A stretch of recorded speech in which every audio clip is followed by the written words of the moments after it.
Bueno, seguimos con más Macondo en la ciudad. Hoy estamos en el cementerio San Miguel con un personaje muy auténtico, muy emblemático, el padre Fají Chacú. ¿Cómo está, padre? ¿Cómo le va? Mucho gusto, Alex.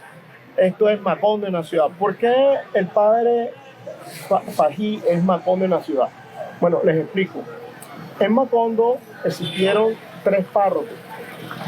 El primer párroco fue el padre Nicanor Reina.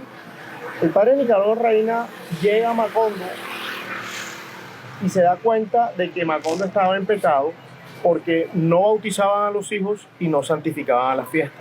Entonces él se establece y comienza a evangelizar a los habitantes de Macondo tomándose una taza de chocolate y comenzaba a levitar. Entonces la gente se quedaba maravillada. Ese fue el primer sacerdote. El segundo sacerdote fue un padre que le llamaron, se llamó el padre Coronel, que le decían el cachorro. Fue un excombatiente de la guerra federalista. Y el último párroco fue el padre Antonio Isabel. Él reemplaza al padre, al cachorro, al padre Coronel, que murió por una fiebre. Y este padre le gustaban los gallos y el vallenato. Bueno, padre Fají, cuéntenos, ¿cuántos años tiene usted? ¿Dónde nació? Bueno, yo soy costeño, soy de la provincia sur del departamento del Magdalena. Mi municipio es el municipio de Santa Ana Magdalena, pero yo nací, crecí y mis primeros pasos fueron en un corregimiento llamado San Fernando Magdalena. Es el corregimiento más grande, el primer corregimiento de ese municipio de Santa Ana Magdalena. Nací en una familia de sanas costumbres, nací en una familia constituida, papá, mamá, abuelos, tíos. Nací en una familia donde nos enseñaron que cada miembro de la familia tenía que ser respetado. Por eso nosotros mirábamos al tío no como tío, sino como un segundo papá. Mirábamos a la tía no como la tía, sino como una segunda mamá. Y mirábamos a los primos no como primos, sino como hermanos. Así nos enseñaron y hasta el sol de hoy todavía nos entendemos en ese mismo sentimiento. Padre, usted es de corte conservadora, ¿no?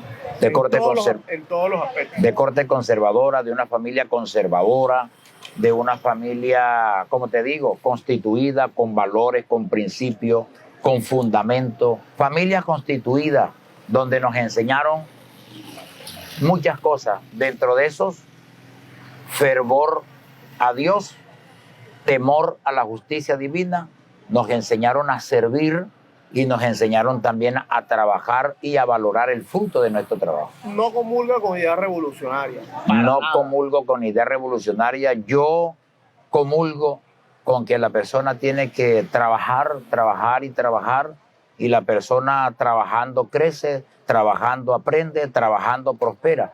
Pero usted no puede, con ideas revolucionarias, a pretender pensar que lo que tiene el otro es porque es mío, sin yo haberlo trabajado. Eso no va conmigo. Bueno, padre, ¿cómo usted toma la decisión de entregarle su vida a Dios, de consagrarse como sacerdote? ¿En qué momento usted dice, no, esto es lo mío, me llena y voy a entregarle? Cuéntenos esa historia. Yo nací en una familia católica, pero cuando hablo de católico, le hablo de católico practicante, no católico de bautismo y católico de nombre, no. Nací en una familia católica de misa, de fiestas de guardar, y en mi casa era la casa donde se alojaban los sacerdotes y los misioneros cuando iban en temporadas de misión a la comunidad. Pero nací en una familia piadosa. Yo, a diferencia de muchos que hoy son sacerdotes, yo tuve la oportunidad de haber estudiado donde hubiera querido y lo que hubiera querido, porque las condiciones económicas daban para todo eso. Yo soy un sacerdote que me considero un sacerdote por vocación, no un sacerdote por situación.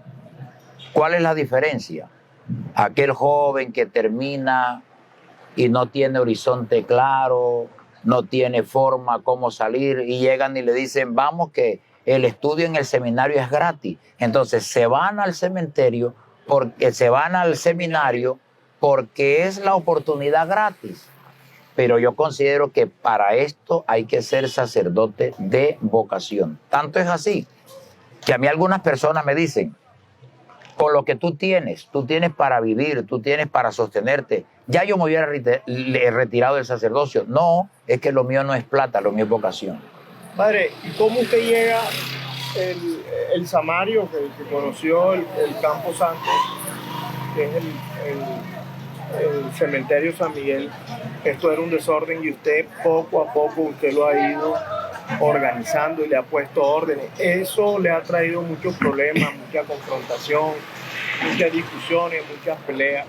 Pero cuéntenos cómo usted, cuando llegó acá, encontró este Campo Santo.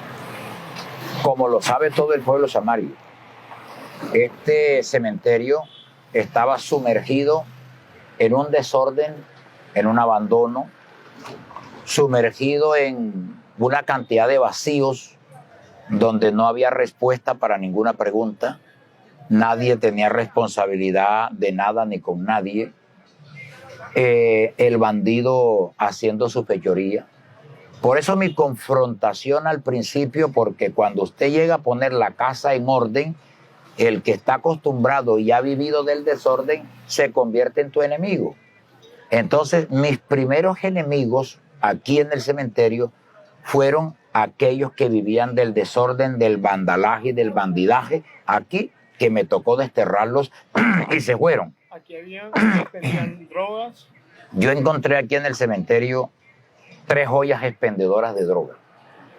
3 ollas expendedoras de droga funcionaban aquí dentro del cementerio. Hasta en el cementerio, satánica. claro, en el cementerio vendían, consumían y atracaban.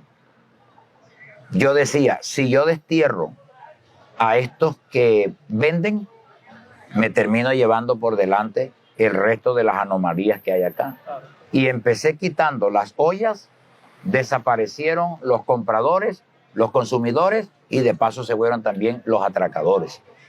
Y ahí empezó el proceso e incluso hasta exponiendo mi vida personal, porque cuando usted se le pone en la raya a alguien que tiene una olla vendiendo droga, buen punto, que le produce plata, una persona de esa es capaz de hacerle un daño a usted que se le convirtió en una piedra en el zapato con tal de que su negocio no se le dañe. Así es. Yo recibí amenazas, yo recibí panfletos, yo recibí mensajes de texto en esa época y todo lo que usted quiera. Pero yo siempre confié en la gracia de Dios que a uno lo acompaña y a mí me gusta hacer las cosas bien. Yo empecé solo en esta tarea.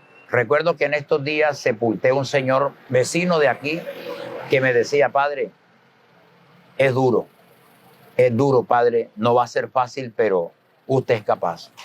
Y en esa recomposición de la dinámica del cementerio me costó unos meses, me costó unos enfrentamientos y me costó una cantidad de situaciones que a veces dicen, pero no parece cura.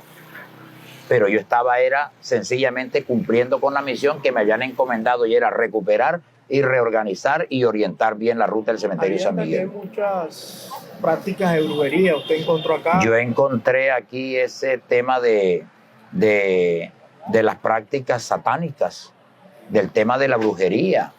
¿Qué acabó con eso? Lo que pasa es que el cementerio tenía la puerta abierta las 24 horas. A cualquier hora entraba la gente y no había restricción de ninguna clase. A mí una de las primeras cosas que me tocó hacer fue ponerle horario al cementerio. Por ejemplo, me pregunto, ¿qué va a buscar una persona antes de 8 de la mañana en un cementerio? Nada.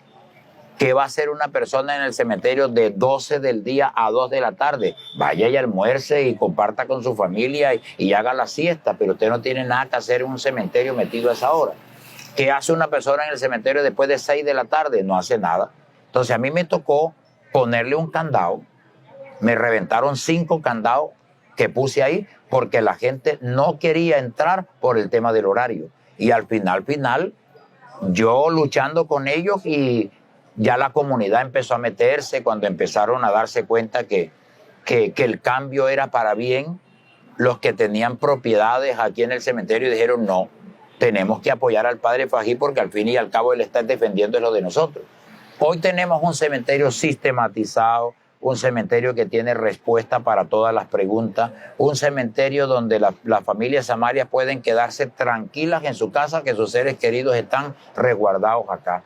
Soy muy cuidadoso, muy temeroso de Dios, como soy muy cuidadoso también del sentimiento que recoge el cementerio para la familia, porque esto recoge el amor, el querer y el sentimiento de la familia. Por lo tanto, yo tengo muy en cuenta esta situación. Y, padre, la homilía que usted hace es muy particular.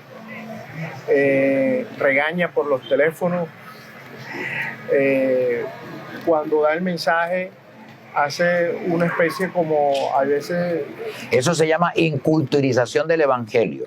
Es cuando tú utilizas historias propias para que la gente entienda mejor. ¿Tú no te das cuenta que Jesús en la Biblia siempre utilizaba parábolas? Sí, señor. Era precisamente por eso, utilizar una parábola para que fuera de mejor entendimiento. Y hasta también está enseñando a los feligreses a sembrar en la casa del Señor, porque usted dice, no, al Señor denle lo mejor. Las monedas, no me den monedas, yo no soy Así es, así es. Tiene que darle grandes ofrendas porque claro, es que Dios, siempre, es que yo siempre le he dicho, es que lo que tú le pides a Dios tiene que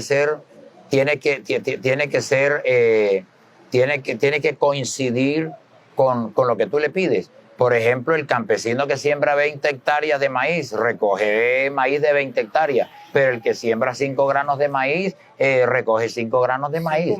5 maticas de maíz. Entonces, así como siembras, así recoges. Entonces yo le digo a la gente, mire, es una oración tan sencilla. Señor, así como yo ayudo a sostener tu casa, ayuda a sostener la mía. Y el Señor te lo concede. Así como yo ayudo a sostener tu casa, Señor, sosténme siempre con trabajo y que mi trabajo siempre sea bendecido. Entonces, esa es la dinámica, que la gente también tome sentido de pertenencia, de que la casa de Dios es responsabilidad de todos nosotros.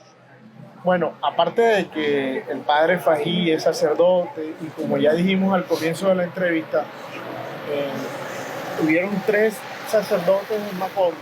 En Macondo también estaban los árabes. Y usted, por tener sangre árabe, de una u otra manera, hay como especie de una unión del sacerdote con el árabe, y esto hace que usted se identifique más como un personaje de Macondo en la ciudad. Tú no sabes, Alex, que yo alcancé a conocer y compartir con mi abuelo, de parte de mamá, que era el árabe. Ese señor, cuando llegó a mi pueblo, hace 100 años, era un pueblo sin luz, era un pueblo sin agua, prácticamente era una finca con varias casas, así se podían considerar los pueblos. Y mi abuelo, cuando llegó a ese pueblo, era un hombre que manejaba 7 idiomas. Era un hombre que lo llamaron de Mompox Bolívar para que fuera a dictar clases de matemática, de física, de química o de idiomas en el Colegio Nacional Pinillos. Él lo hizo por un tiempo, pero resulta que él después se dedicó a formar a los campesinos, a enseñarlos a medir la tierra, a enseñarlos a sembrar teniendo en cuenta las estaciones de la luna, a cortar la madera teniendo en cuenta las estaciones de la luna. Él sabía mucho de eso. Sabía muchísimo de eso. Era un tipo muy preparado en medio de muchos campesinos, pero nunca se creyó más que nadie. Siempre se involucró con ellos y dejó en el corazón de los campesinos muchas enseñanzas. Con decirte, lo consideraban tanto que cuando un matrimonio tenía problemas, los casados iban donde él y él les aconsejaba. Yo conocí personas con crisis matrimoniales escuchando los consejos de mi abuelo, escuchando al uno, escuchando al otro y dándoles consejos para que el matrimonio mejorara. Cuando moría alguna persona y había que repartir una herencia o algo por el estilo, la gente consideraba tanto a mi abuelo, que siempre lo hizo por amor, no le cobró nunca a nadie. Le decía, bueno, esta partición es por aquí, la cerca va por aquí, y a cada quien le daba lo que le correspondía y todo el mundo quedaba contento. Entonces hubo un tipo que se dedicó no solamente a trabajar por lo suyo, sino a trabajar con buenos principios y valores y costumbres en el corazón de todas las personas. A servir. A servir. Era un hombre con una gran capacidad de servicio. Padre, finalmente esta entrevista, con el favor de Dios, va a ser va a ser difundida en Semana Santa. Entonces, ¿qué mensaje le da a todas esas almas católicas? Católicos y no católicos, así es. Yo te digo lo siguiente, si algo no debemos perder es el temor de Dios. Yo les hago o les pongo una penitencia hoy a todos los que escuchen esta entrevista. Revisen la prensa y se van a dar cuenta que los 2 días del año que más accidentes de tránsito hay en las carreteras es el jueves y el viernes santo. Ni siquiera el 31, ni carnaval, ni 24 de diciembre, ni 7 de diciembre. No, señor. Jueves y viernes santo. ¿Por qué? Porque la gente no quiere respetar a Dios lo que es de Dios, y el tiempo de Dios es tiempo de Dios. Entonces yo en esta Semana Santa, yo les recuerdo lo que siempre le digo a mis feligreses. El año tiene 53 fines de semana. Hay como 10 o 12 puentes festivos a lo largo del año. Escoge uno de esos, pero no cojas el jueves y el viernes santo ni la Semana Santa. Quédese en su casa, comparta en familia, volvamos a aquella Semana Santa del recogimiento, de la práctica cristiana, volvamos a aquella Semana Santa del compartir en familia, de compartir el rajuñado con el vecino, a volver a rescatar las buenas y sanas costumbres que se han ido perdiendo en el corazón de la humanidad. Bueno, esta fue una entrevista más de Macondo en la ciudad, hoy con el padre Fají Chacú.